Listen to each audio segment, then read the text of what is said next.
The first story is for emotional self-awareness.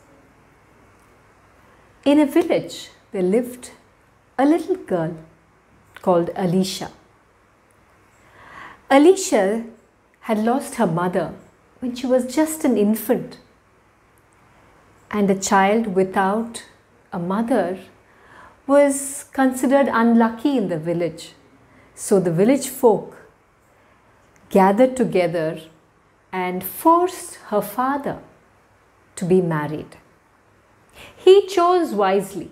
He chose young Makeda, who herself was a widowed mother of 2 children. You would think that Makeda had problems with Alicia, but no. It was Alicia who would not allow young Makeda, her new mother, to come anywhere close to her. Every time Makeda made some peace offering, Alicia would push her away. Any food that Makeda offered her, she would flinch, she would grimace and say, "You are not my mother. Don't give me anything. I will not eat." Things were looking pretty tough for Makeda, but she carried on doing what she was to do for the little girl. But little girls do strange things, and Alicia decided to run away one day. Ran away from her home and stumbled right onto the feet of an old wise woman. "What are you doing, Alicia? You seem to be in a hurry, running away somewhere. Where are you going?" I don't want to stay at home. I don't like her. She's not my mother." "Oh, you mean Makeda?" "Yes, she's not my mother. She doesn't sing like my mother. She doesn't feed me what I like my mother." Now the old woman knew that Alicia had lost her mother when she was very young. So where were these feelings coming from? She thought, I will have to ask her to do something. And she took her to her little hut, sat her down and said, "I have the right thing for you, Alicia, but in order for me to give it to you, something that will change your Makeda into the mother you want, you will have to do something very dangerous for me." The little girl was a little surprised. Dangerous? What is that?" "Well, my child, you will have to go all the way to the top of the mountain where there is this magical lion. He lives in the cave and you must bring one of his whiskers." "What? But I'm just a small girl. How will I do this?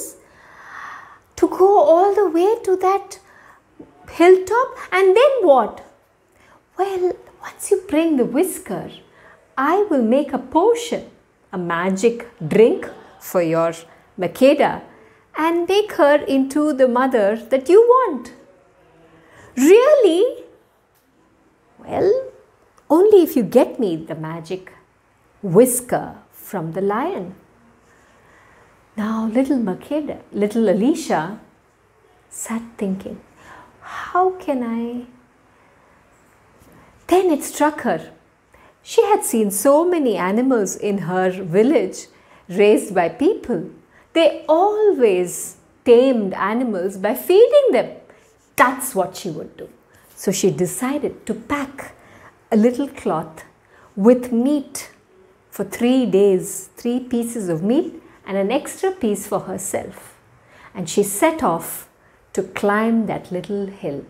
It was not easy for a little girl of 7, but still she was born and raised in a village which had trained her for that journey. The way was difficult. The path had lots of thorns and stony places. But still, little Alicia managed to cross and very deftly, very carefully reach the top of that hill. When she reached there, of course, the first hint of fear came into her. What if the lion grabs me? Huh? Then nobody will know what to do. I can never ever be alive. All kinds of thoughts were going on in her mind.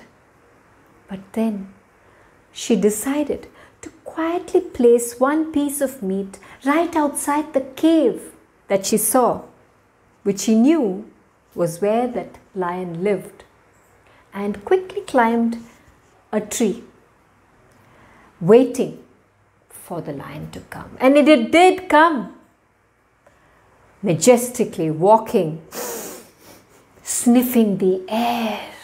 It could smell the human, but since its belly was full, it didn't bother. Then it saw the piece of meat and sniffed that too. And for sure it would have smelt the young girl's odor, the smell of the young girl on that meat. But it sat down, placed his head on its paws and went to sleep. When it got up, Alicia was still on top of that hill, on top of that tree. And she looked down.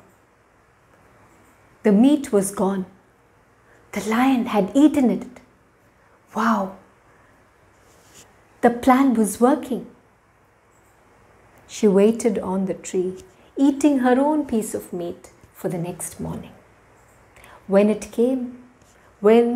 dawn came, she came down again and placed a second piece of meat and went back to the top of that tree. This time the lion stepped out of the cave and gobbled it up, sniffed the air, and somehow realized the girl was on top of the tree. Alicia looked down at the lion from there, and the lion from near the cave looked up, and the two stared at each other.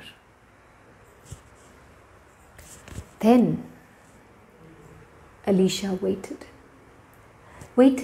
a little longer. By afternoon, the lion had lazily gone to sleep again, for that is what animals do, eat and sleep. She came down and now placed the third piece of meat very close. She too had become brave. She realized that this lion that had taken her offering of meat probably would now take this third offering without harming her. And just as she thought, the lion raised its head and looked at her and barely moved. Quietly, Alicia went towards the lion and reached out to pluck a whisker. The lion licked its paws, picked that piece of meat and gobbled it up too. Alicia was thrilled. She placed the whisker in a cloth and rushed back. In a jiffy, she was down that hill and had run to the hut of the old woman. I've got it! I've got it! I've got the whisker, she said, and placed that cloth which had the whisker wrapped into the hands of the old woman. The old woman carefully opened it, took the whisker. It is very strong. Your lion seemed to be a very strong one. Thick. The old woman then walked right up to the fire that was burning in a corner and, "What?" said Alicia. "What did you do? Oh, what about the magic potion? What you said you would make a magic now you burnt. You want me to go back again? The old woman turned to Elisha and said, no, I want you to understand that the whisker took a lot from you. You had to do a lot. Think about it. How did you tame that lion? How did you become friends? Well, little girl, think about it. The same way, you need to be patient and make friends with your Makeda. And soon, she will be just like the mother you always wanted.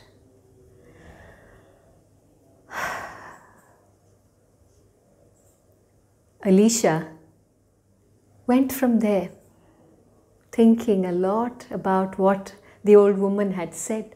And when she reached her own hut, of course, in this village where children had the freedom to go and come and knew that people knew they had the skills, they had still not started searching for her.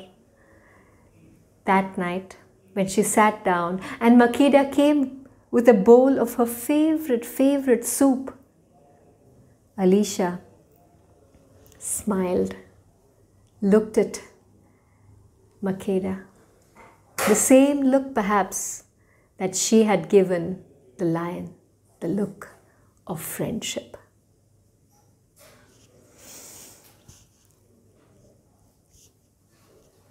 The reflection task based on this story is for you to pick out a moment in the story, an image that stayed with you, and draw it out in your journal. The second task is to look at what are all the feelings that you underwent while listening to this story. All the emotions, write it out. And the third task is just listen to the story again and reflect on specific moments and what feelings that came for you based on those moments. For example, that moment when the little girl refused food from Makeda, the moment when she met the old woman, or when she went up into the hill and the lion and she looked at each other for the first time, or even towards the end when the old woman throws the whisker into the fire. What feelings came up for you? Make a list of all the feelings that you experienced.